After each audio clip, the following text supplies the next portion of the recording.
everybody, Mike Burkholder, Contra Costa. Today I am here at the beautiful Campos Family Vineyards out in Byron. I am here with Travis Allen, Assemblyman and candidate for California Governor. How are you doing? Doing great. Thanks so much for having me out today. How you loving East County and all this grapes, the weather? It's gorgeous. I mean, look, you all live here, but you got to see everything that I can see right now. It is absolutely gorgeous. And the owners of Campos Winery, incredible people. If you have not been here, highly recommend. Definitely get down to Campos Winery. It's worth the visit. Cool. So I know you got just a very little bit of time, so we're just going to go right through this. There's so much rhetoric going around right now. Who is Travis Allen and what are you about? So very simply, I was born in California. I was raised in California. Born down in San Diego, raised 5 minutes from the border. I've lived here my entire life. I've had to watch as my family and friends have all left the state. My parents now live in Oregon. They wanted to build a home on the coast, but it was too expensive, so they did it on the Oregon coast. My brother works for Raytheon Missile Systems. Those jobs used to be in LA, now they're in Tucson, Arizona, so that's where he lives with his family. Then you take a look at my best friend who moved to Texas, doubled the size of his house, doubled the size of his business, and pays no state income tax. And by trade, I'm an investment advisor. I started managing money in '96, opened up my own company in 2001, still work every single day because I believe that your legislator should have to live and work in the real world just like the rest of us, which is why I advocate for a part-time legislature. But I can tell you, all of my clients that I manage money for all started here in California. They're now in 22 different states around the nation. So I got elected to the California State Assembly in 2012. I am known as the most conservative voice in all of Sacramento. It's because I always fight for the little guy in California. I fought against every tax increase. I'm the original author of the gas tax repeal. I fought against every soft on crime law of the California Democrats and all of the other crazy laws of the California Democrats. I vote no so often in Sacramento. I actually broke the red button off of my desk just last year when I hit it. It flew off the desk. But I'll tell you, it's not enough just to fight on the assembly floor. It's not enough to write, op-eds and do media interviews. It really is about truly taking back our state. California used to be the greatest state in the nation. We had the best roads, the best schools, the best water system in the whole country.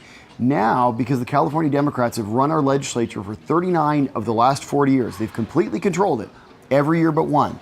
Our state now has the highest in the nation poverty, we have the highest in the nation homelessness, and we have rising violent crime. This is not even to mention our broken water system and our failing schools.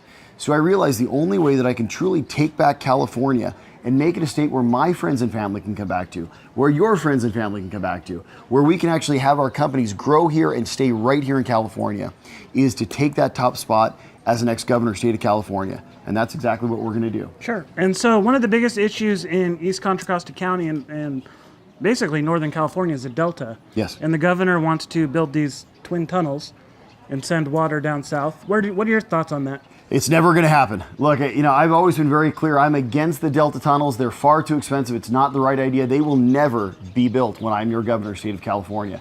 I advocate for completing the California State Water Project. I have a very simple 5-point plan for California. Cut taxes starting with the repeal of the gas tax, then cutting all the rest of California's highest in the nation taxes. Get tough on crime. So criminals know that if they commit the crime, they're going to serve the time here in California. Then we fix our roads, expand our freeways with no new taxes, fix our broken education system, and lastly, we complete the California State Water Project. And when I say this, what I mean is we are not going to steal the water from the north. We are never going to drain the Delta. I actually have a boat on the Delta. I love to wakeboard right here. I mean, this is phenomenal. We will never drain the Delta. What we need to do is build new water storage up and down the state of California. So when it rains, we can actually capture our own water and not let it wash out under the Golden Gate Bridge into the Pacific Ocean.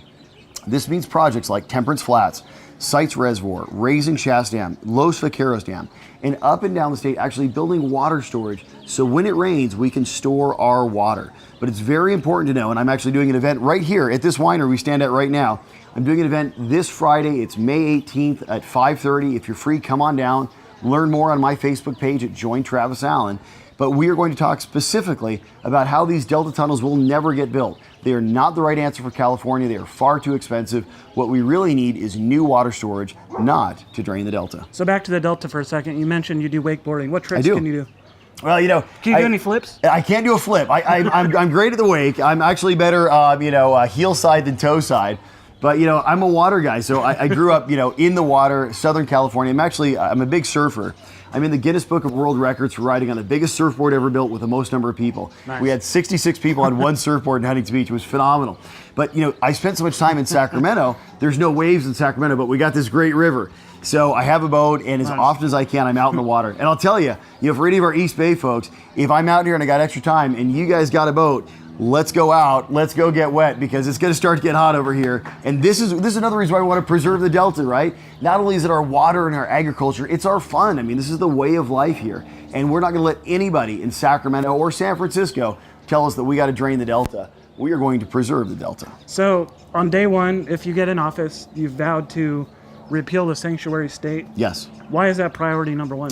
So I'm the statewide leader against the illegal sanctuary state. I wrote legislation last year, this was AB 1252, to defund every sanctuary jurisdiction in the state of California. Now let's be clear about what the sanctuary state is. This is not just illegal immigration. We're not talking about someone's grandmother that's sitting on the couch at home. We're talking about people that have come to our state illegally. And once they're here, they're actually committing crimes in our communities. And under the sanctuary state policy, they're being sheltered with our taxpayer dollars.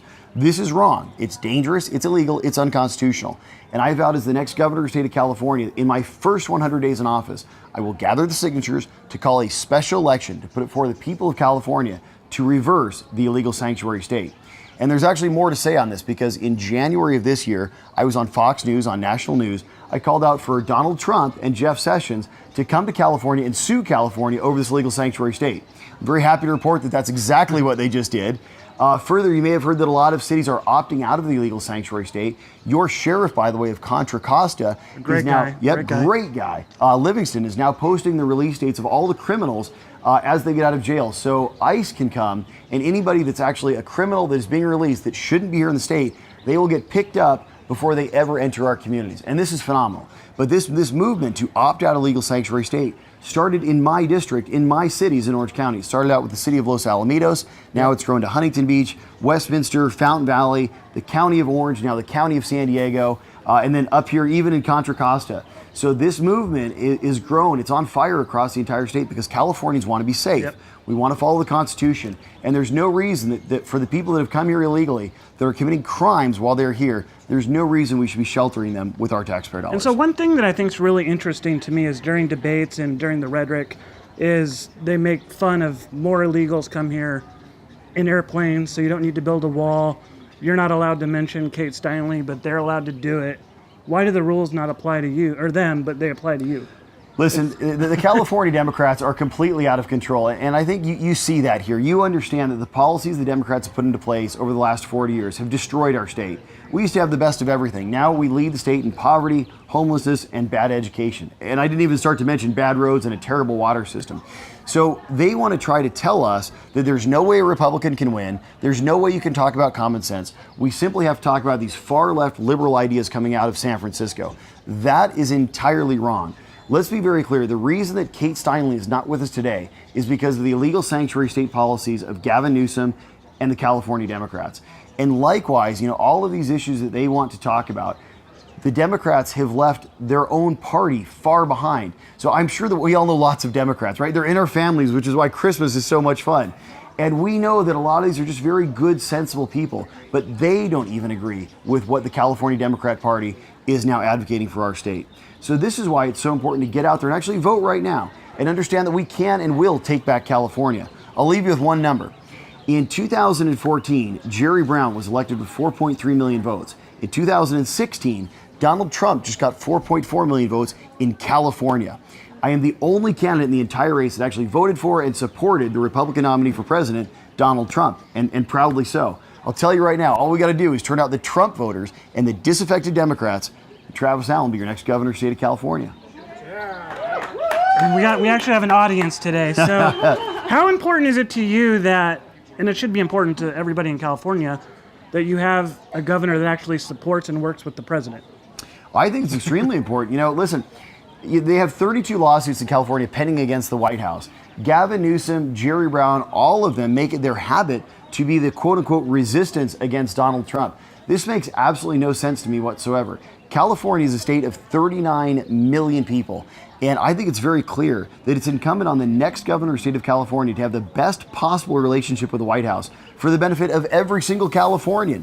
right? This is not about Jerry Brown and Gavin Newsom and the extreme liberal Democrats of San Francisco. This is about the 39 million Californians. This is about the single mom that has to work 2 jobs and has to commute back and forth just to take her kids to daycare. This is about how the gas tax is hurting her and taking money out of her pocket.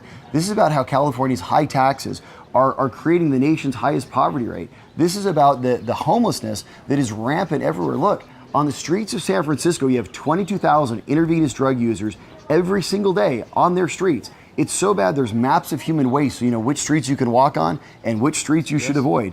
We don't want the state of California looking like the streets of San Francisco, which is exactly why we got to elect a common sense Republican to be the next governor state of California. I'll tell you, there's only one, and his name's Travis Allen, and we are going to take back our state. And so final question, because I know you got to go and you're just all over the map right now. I think you said you've done like over 100 events already. Well over in the last 3 months alone. 3 months. And so high-speed rail is a big issue. You made a statement earlier this week that in the Central Valley, when you stop the project, there'll be a Jerry Brown monument. Yes, there will be. So that's a lot of money that would then be freed up. What would you like to see done with that? So let's be very clear. In my very first budget, I have already vowed to line item veto and completely defund the California high-speed rail. We are going to return, we're going to stop that completely. We'll return all the money back to the California taxpayers where that money belongs. And as you mentioned, we're going to leave that one section you may have seen. It looks like a bridge. It's in the middle of the Central Valley. There's nothing around. It's an empty field. And that one section of the high-speed rail, we're going to leave that. We're going to put a sign on it. The sign's going to read Jerry Brown's legacy. So California never forgets that's all that he gave us. Instead, what we're going to do with our tax money, as we should, we are going to fix our roads, expand our freeways with no new tax dollars. We are going to fix our one of the worst in the nation education systems. We are going to build brand new water storage, things that we can actually use, infrastructure that California actually needs. Imagine if all of those billions that they had wanted to spend on the high-speed rail, we used to spend on water storage. It would be incredible. We'd have so much water in California that everybody would have a green lawn. Everybody would be taking a long shower. And yes, we would flood the Central Valley with water. And there would be no more talk of building tunnels right here in the East Bay. Instead, we'd be turning the pumps back on so we can actually have a delta that works for everyone. Well, Travis, I want to thank you so much for allowing me the time to do this interview. I know you're all over the map. I want to thank the Campos Family Vineyards for letting us do this interview on their property. It's a beautiful facility. Check out the wine, buy a case of wine. And you got an event this Friday on the 18th. We do. So if you like what you heard, come on down. It's Friday the 18th. It's at 5:30 right here in Byron at the Campos Family Winery. It is an absolutely gorgeous property. We're going to have hundreds of Californians here. If you want to learn more, go onto my Facebook page at Join Travis Allen. You can also find it on the events page at jointravisallen.com. But I look forward to seeing you all here. And remember, there are more of us than there are of them. There's more Californians that believe in common sense and the rule of law and just want to see this be the greatest state in the nation like we used to be and like we will be again. So with that, thank you so very much, and I look forward to seeing you on Friday. And everybody, I'm Mike Burkholder, Contra Costa Today. Please like, subscribe, follow. We'll see you next time. Take care.